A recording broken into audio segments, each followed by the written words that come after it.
gözlerimiz var bilirsen. Ama senden başka hiç kim görmürem. Sen benim yüreğimin en güzel eseri.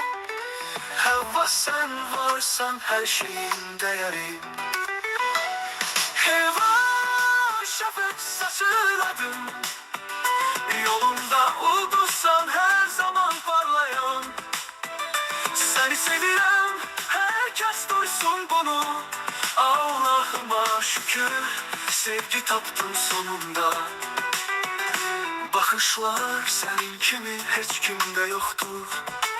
Çiçek kokusu sana yakında yoktur. Nağıl gibi Naxçıvanlı bir kızsan sen. Havva sen yürekte olan son ümitten. Heva sensiz dünya boştur. Sevgin beni yaşadır, kalbimde çoktur. Seni sevirem, herkes duysun bunu. Allah'ıma şükür, sevgi taptım sonunda.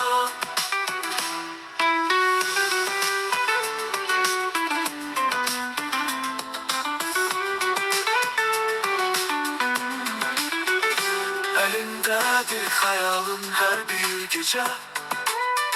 Gözleri görür seni bir de birce.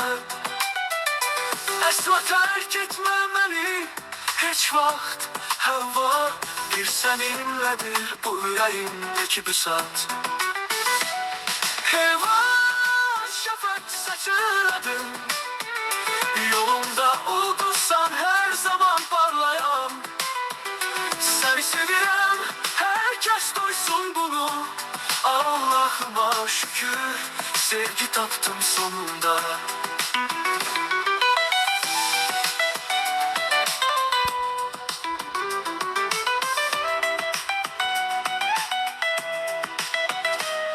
Elimde bir hayalın her bir gece.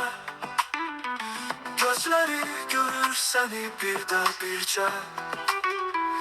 Asla terk etme beni hiç vakt.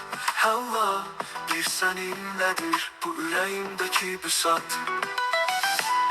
Heva sensiz dünya boştur.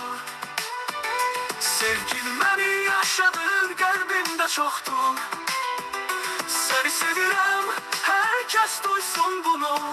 Allah'ıma şükür, sevgi taptım sonunda.